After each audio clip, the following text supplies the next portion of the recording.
Hey guys, Unfrequented World, and getting ready to head out on another adventure this morning. I'm going to go out to Powassan and hit a couple dig sites that I haven't hit this year, but are some of my favorites. And something told me today to bring the big camera. So I've just thrown a couple lenses in there, 7400 and a wide angle. I don't know, I just feel like adventure today, and maybe I'm getting tired of digging holes. I don't know, my brain said bring the camera, so you've hit the country when you see signs like that. Well, we're here, back in the field in Chisholm, and somewhere right behind me there is a grade 5 time capsule that I haven't been able to capture yet. So today we're going to try the Kruzer. And if the Kruzer can't find it, it's either not here. There used to be a Bell Cairn sign for the school, and they've moved it a few miles down the road. So my hypothesis is when they dug that up, they moved the time capsule, or this thing wasn't buried in metal. What kind of teacher promotes burying a time capsule that's not buried in metal? But I have not been able to find it yet, so let's try one more time. It's really going to be way too hot for this pullover, but I'm assuming the bugs are just going to try to pick me up and take me way out here, so we're going to try it in a little bit. But I know I'm going to overheat very quickly. Well, that lasted about 5 minutes. It's so hot I can't do it. I mean, it's only 8:30 in the morning and whew. I've got a depression in the ground here that I've always thought this is where that monument had to come out of, but there is no signs. I mean, I did pick up 2 nails here right now, but there's no signs of nothing down there deep, so I don't know. Gonna keep trying for now. So right here is a bit of a depression, and I have always thought that that's where that monument had to have been dug out of, but you know, and the school was right here, so. Well, not a time capsule, but some kid's lunch. Got a walnut, a bread tie, and the top of a pop can. I think there's more in there. September 30th, but when was bread $1.30 a loaf?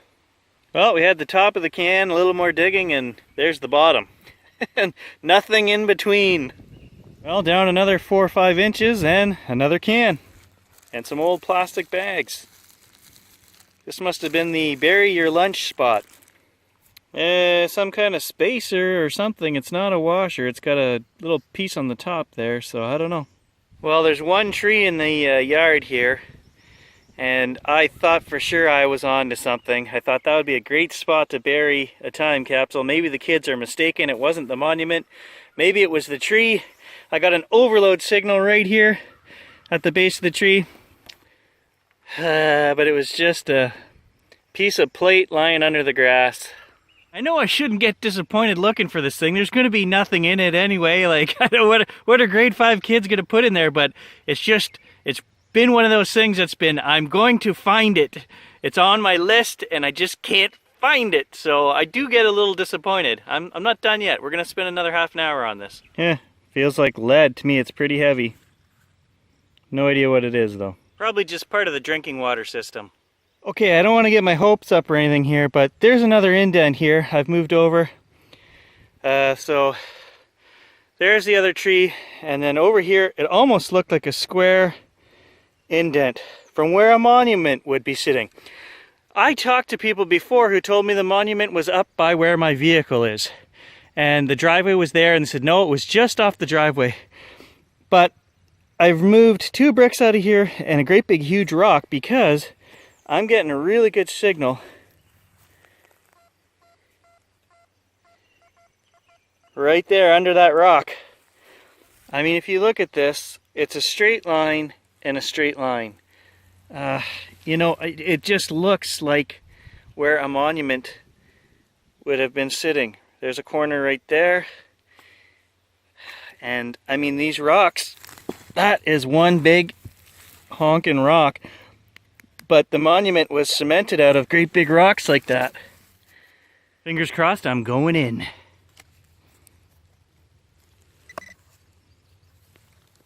Can't see a thing in here. There we go.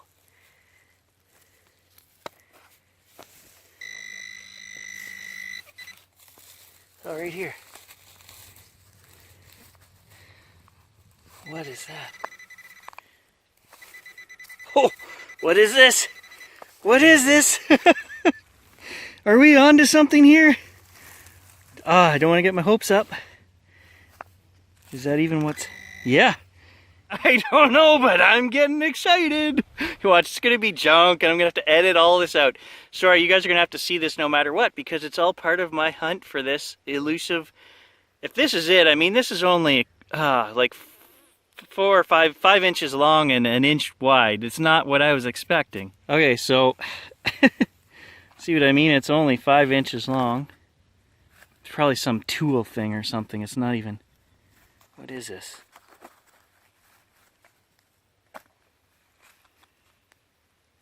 What?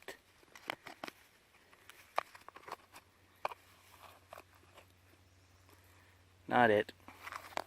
Damn it. What the... some kind of cable lock.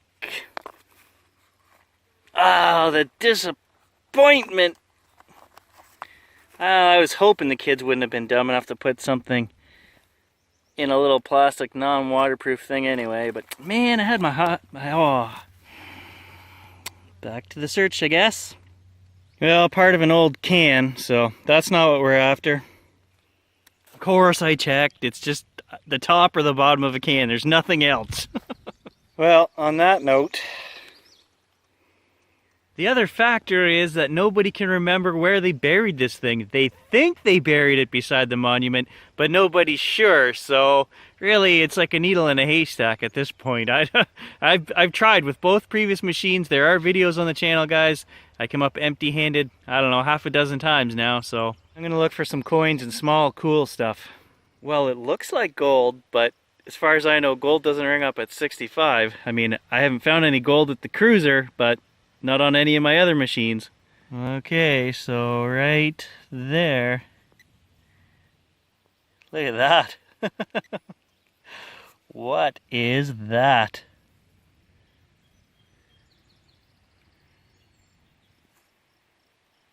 Ah, it's a button.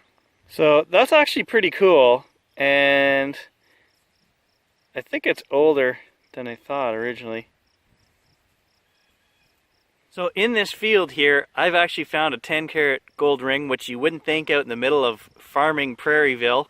Some little kid, you know, I found coins from the 30s here. There was a school from the 50s here, but I think there was something else here before that, because I've found silver coins back to the 30s, and it's got history older than the 50s, that's for sure. I know this isn't the site of the original school because I took 4 books out of the library last week, which were done by the Women's Institute of Chisholm, and they've actually compiled a whole history going back to 1885, I think it was. And it's funny how the universe works. When I first started coming out here to Chisholm 22 years ago, I stayed at friends when we were in college, and they lived next door to my wife. And so this has been my second home for 20 some years now. But the original house that I stayed at, I found out last week, the very first school, built in 1884 or 85, was in their front yard. And I didn't know that until last week. And the school was an 18 by 24 wood structure built for $40. They had the gentleman's name who built it. And then the following year, they paid another guy $30 to finish the inside and build all the furniture. So some pretty cool history. The Women's Institute seems to be the keepers of the history up here in the north. Where I come from, Phelps Township, the Women's Institute puts out a monthly chronicle as well. They used to. And they had some really cool old information in there. But I think the old girls that were doing it are no longer here. So I don't think the Phelps one is still being done. And I don't know about out here, but a great place to find information on history anyway. Well, first coin of the day. So there are power wires here running right along the side of the road, but I mean, they're 40 feet away from me. But the Kruzer is freaking out. It's just so friggin' noisy. It's driving me crazy. And I remember the Bounty Hunter Land Ranger Pro had the same problem in this spot, picking up frequency, and it's got to be from those power wires. Even though we're 50 feet, you know, away, maybe there's some underground cable here too somewhere. I don't know, but I've put the machine, and we're going to try it on 19 kilohertz today. So this is the first time that I've switched from 14, and we'll try it and see what we get in the field using that. I noticed right away it's much quieter now on 19 than 14, so Well, there's today's Keeping It Real clip. First item ever dug on 19 kilohertz. Not fantastic. Well, I was saving that mode for gold, but I guess we've ruined that now. So I just dug that, and I gotta say, wow, does the Kruzer ever hit hard? That signal there was as strong as could be for a little tiny item like that. So 19 kilohertz is quite a bit more quiet, which I'm enjoying, so I may just switch over and start using 19. Well, I think that's part of an old buckle. Could be wrong, but it kind of has that bend, a little bit of a bend to it. Old stuff. Well, on 19 kilohertz, that was almost like a coin signal. I mean, it is twisted in a pretty cool fashion there, but the Kruzer definitely got tricked on that. It was not ringing in low. That was 70s right up to 90s. Here's the last 3 holes, and I'm having a real hard time with 19 kilohertz because it's banging out these, but they're so hard to find with the pinpointer going through there. And then I check the hole again and there's nothing in there, just, you know, little pieces. But man, they sound so loud with the Kruzer.